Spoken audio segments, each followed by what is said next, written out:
Bonjour à tous, mon nom est Jacques Cousineau, directeur des ventes pour le Québec et l'Ontario chez Novipro. Dans cette série de balados consacrée à la 9e édition du Portrait TI, comme chaque année, le groupe Novipro a publié en juin dernier son rapport annuel sur l'état du marché des TI au Canada. Durant cette série de balados, nous analyserons les statistiques clés et où nous en sommes actuellement 6 mois après la sortie. Quelles tendances, enjeux et priorités ont évolué? Pour ce 5e balado sur l'environnement économique, je reçois le président du groupe Novipro, Alain Cormier. Bonjour Alain. Salut Jacques. Comme première question, tu connais bien le Portrait TI. Tu étais là lors de la création il y a 9 ans. Cette année, pour la première fois, l'IA figure en tête des intentions d'investissement des entreprises canadiennes. Est-ce que cela se reflète dans le marché 6 mois après? Écoute Jacques, avant de répondre à ta question, peut-être juste revenir un petit peu sur le portrait TI. Ça fait 9 ans qu'on le fait, on va avoir notre 10e année. Puis dans le portrait TI, on a la chance de sonder des décideurs TI, mais des décideurs hors TI aussi pour pouvoir valider, prendre le pouls du marché. Quand je regarde, quand tu dis que l'intelligence artificielle est le premier sur la liste, en réalité, 81% des entreprises prévoient investir dans les 2 prochaines années. Et oui, l'intelligence artificielle est au premier rang, suivi des solutions info-nuagiques et troisième point étant la sécurité. Cependant, quand je compare entre les décideurs TI et hors TI, les gens hors TI mettent l'intelligence artificielle au tout début, en premier rang, mais 10% en avance sur le deuxième rang. Quand je regarde les décideurs TI, les solutions info-nuagiques est au premier rang, mais presque à égalité avec la solution, avec l'intelligence artificielle, à plus ou moins 1%. Donc, oui, l'IA est au premier rang. Alors, Jacques, si je reviens à ta question maintenant, dans mes discussions avec les clients, les prospects, oui, l'IA est au cœur de toutes nos discussions. Le but premier d'aller avec l'IA est vraiment d'augmenter la productivité ou d'automatiser certaines tâches manuelles.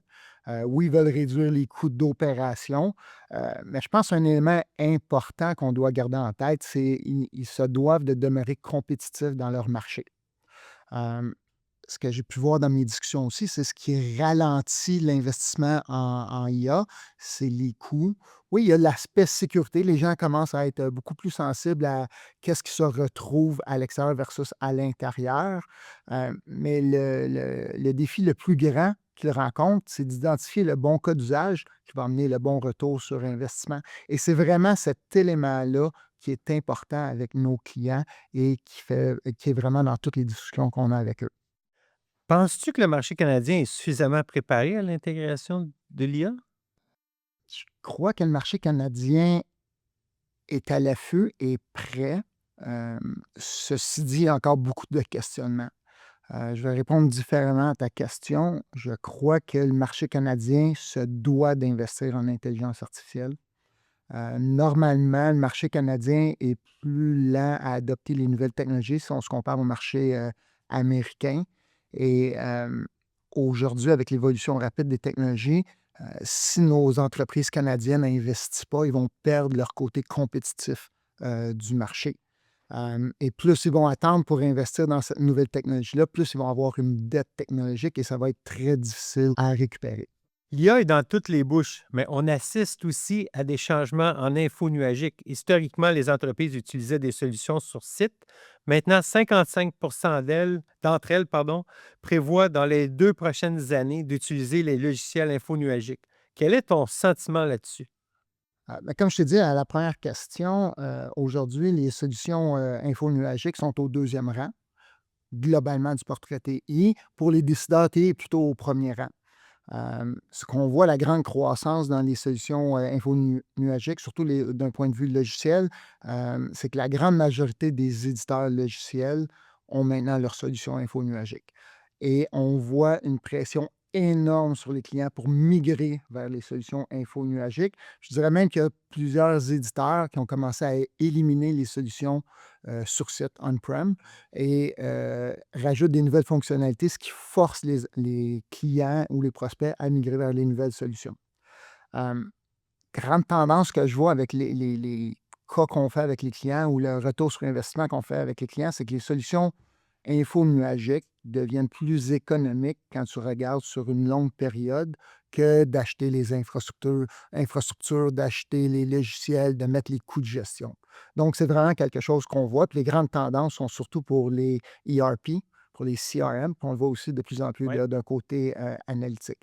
Donc, c'est la tendance, c'est où est-ce que les clients vont, puis c'est aussi ce qu'on endosse on a des discussions avec nos clients. Merci. J'aimerais maintenant te parler de modernisation, car en préambule, on parlait des investissements prévus, notamment en IA. Cependant, pour 48 des entreprises, les coûts sont le principal frein à la modernisation des technologies. Alors, quelle est la réalité entre les intentions d'investissement et le frein à la modernisation? Écoute, quand on parle de modernisation, ça englobe plusieurs éléments. Ça englobe les différents outils qu'on utilise. Ça englobe les systèmes, les infrastructures et les solutions de gestion et bien d'autres éléments. Il y a certains éléments qui vont forcer les clients à regarder la modernisation et à investir en modernisation. Je vais en prendre quelques-unes. La première, c'est l'évolution rapide des menaces en cybersécurité. Les nouvelles technologies sont disponibles pour les malfaiteurs, pour les hackers. Donc, eux se prévaut des nouvelles technologies. En tant que client ou nos clients se doivent d'avoir les nouvelles technologies, donc se doivent de moderniser tout ce qui est les solutions de cybersécurité. Donc, c'est important de regarder cet élément-là. Et, je l'ai dit plus tôt, solutions de sécurité, troisième rang des investissements. L'autre aspect, on a touché, c'est tout ce qui est l'IA. Donc, l'IA va forcer les entreprises à investir, à moderniser les solutions qu'ils utilisent aujourd'hui. Les éditeurs de logiciels ou de solutions incorporent l'IA de plus en plus dans leurs solutions, fournissant des nouvelles fonctionnalités, automatisant certaines tâches, ce qui force les utilisateurs actuels à moderniser avec les nouvelles versions de solutions. Alors ça, c'est un autre élément dans la modernisation et c'est un poids énorme dans les budgets des TI, dans les investissements. Le troisième élément, je dirais, c'est que chaque entreprise a quand même certains systèmes legacy, des anciennes applications, qui a certainement un impact ou qui va avoir un impact sur leur compétitivité dans le marché. Donc, c'est quelque chose à garder.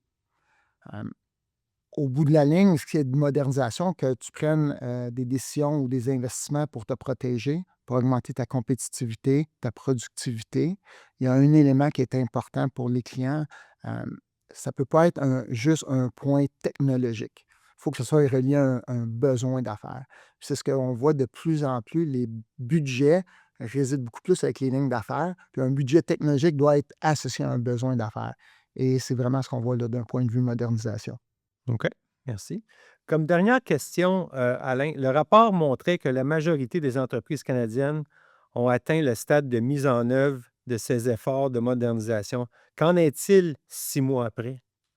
Hem, c'est une réponse à une statistique qui m'a surprise, beaucoup quand je l'ai vue. Hem, Quand je regarde le marché, quand je regarde l'évolution rapide du marché aujourd'hui, tous les changements qu'on peut voir, l'économie, un petit soubresaut a un impact majeur et l'évolution rapide des technologies, de dire qu'ils sont à la fin de leur modernisation, moi je pense que la modernisation, c'est un processus continu. On doit toujours rester à l'affût des nouvelles technologies, des changements de marché et s'ajuster. Sinon, encore une fois, on va augmenter notre dette technologique, puis on va perdre notre compétitivité. Puis aujourd'hui, faisant partie du marché nord-américain, le fait que souvent les États-Unis vont adopter plus rapidement une nouvelle technologie, ça se doit d'être un processus continu. Donc, ça me surprend, puis je crois que les entreprises doivent rester à l'affût de toutes ces évolutions-là. Ben, écoute, Alain, je tiens à te remercier dans un premier temps d'avoir accepté de répondre à mes questions. Merci à tous d'avoir écouté ce balado. Le portrait TI est toujours disponible en téléchargement gratuit. Donc, si vous souhaitez en savoir plus, rendez-vous sur novipro.com. Mon nom est Jacques Cousineau. Merci à tous et bonne journée.